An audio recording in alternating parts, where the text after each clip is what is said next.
When you look in the mirror, you probably just see, well, you, a single person. But I want you to think about this for a second. What if you're not just one being, but a walking, talking planet, a bustling ecosystem, absolutely teeming with trillions of invisible life forms? So let's pull back the curtain on this hidden world and meet the tiny organisms that call you home. Just look at this number, 38 trillion. That's the ballpark estimate for how many microbial cells are living in and on your body right now. It's a truly astronomical figure. For the longest time, we thought this meant we were completely outnumbered. But, as it turns out, the latest science tells a slightly different story. And that leads to this classic question. You've probably heard the old myth that we're outnumbered 10 to 1 by our microbes. Well, modern estimates have brought that way down to a ratio that's actually closer to 1 to 1. So for every one of your human cells, there's roughly one microbial cell.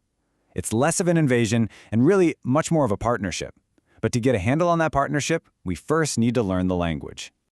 All right, first up, let's get our terms straight. You've probably heard words like microbiota and microbiome thrown around, maybe even used interchangeably. But as we're about to see, the difference between them is absolutely crucial. Okay, here's the key distinction. Your microbiota, that's the cast of characters. It's the actual bacteria, the fungi, the viruses themselves. Think of it as the who. But the microbiome, now that's the whole production. It includes the microbiota plus all of their genes and the environment they're living in. It answers the much more important question, what can they actually do? Oh, and that old term, normal flora? Yeah, you can pretty much forget that one. It's a leftover from when scientists thought bacteria were plants. We know better now. And this is exactly why that what can they do part is so mind-blowing. Our own human genome has about 20,000 genes. Not bad, but the collective genes in our microbiome, that number just skyrockets to over 2 times million. This is what we call our second genome. It gives us this massive catalog of functions our own DNA just can't handle.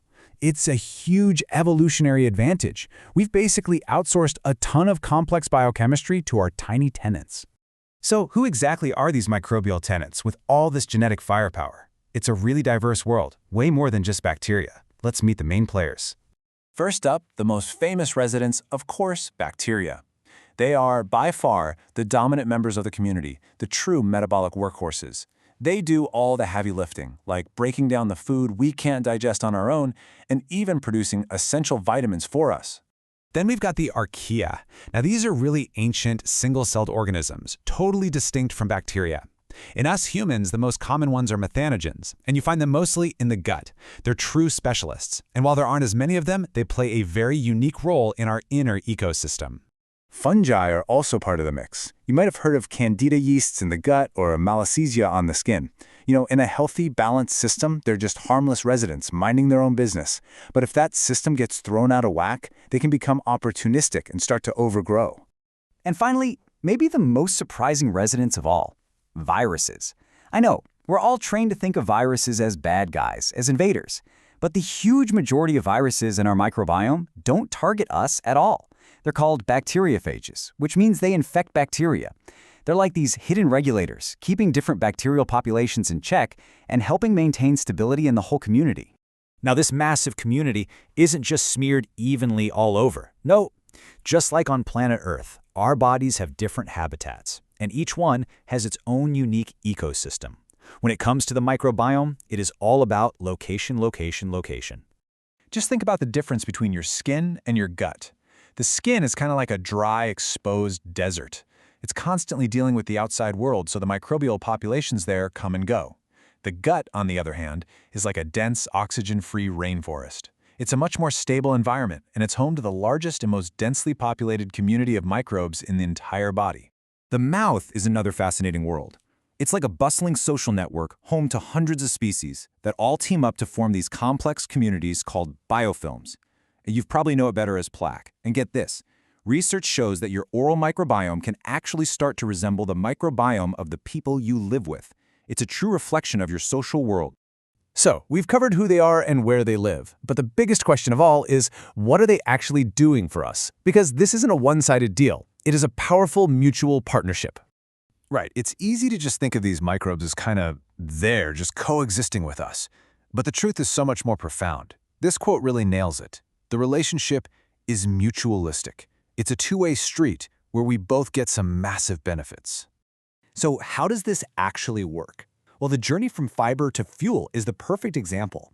So you eat some dietary fiber, something your own body can't break down, but for your gut microbes, that's a feast.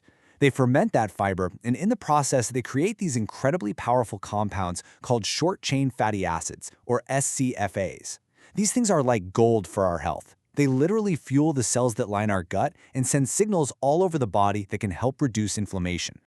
And it doesn't stop there. Your microbiota is also your own personal vitamin factory. Seriously, it synthesizes essential nutrients that our own cells just can't make, like vitamin K, which is critical for blood clotting, and a bunch of B vitamins like B12 and biotin, which are vital for our energy and our nervous system. Discovering all of this has thrown open the doors to a whole new frontier in medicine. So how exactly are scientists digging into this complex world, and what could it all mean for the future of our health? So how did we figure all this out? Well, the real game changer was a technology called metagenomics. For decades, scientists were stuck trying to grow microbes one by one in a lab dish. The problem is, most of them just refused to grow that way. Metagenomics let us skip that step completely. We could just sequence all of the DNA from a sample at once, and suddenly we had a complete blueprint of the entire ecosystem and everything it was capable of. This technology is what powered massive initiatives like the Human Microbiome Project, which kicked off back in 2007. Its first huge results dropped in 2012, giving us the first ever comprehensive map of the normal human microbiome. And today, that research has just exploded, with the focus shifting to function, personalized medicine, and finding new treatments. And the stakes for getting this right couldn't be higher. When this delicate inner balance gets disrupted, a state that scientists call dysbiosis, it's being linked to a staggering range of chronic conditions. We're talking about things like inflammatory bowel disease, diabetes, depression, and even how well a patient might respond to cancer treatments. Which brings us to a final, pretty thought-provoking question. As we learn to read and understand this second genome that's living inside of us, we're moving closer to a future of incredibly precise interventions, things like engineered probiotics or diets personalized just for you. A future where the key to your health might not come from a pharmacy, but from learning how to tend to the vibrant living world within you.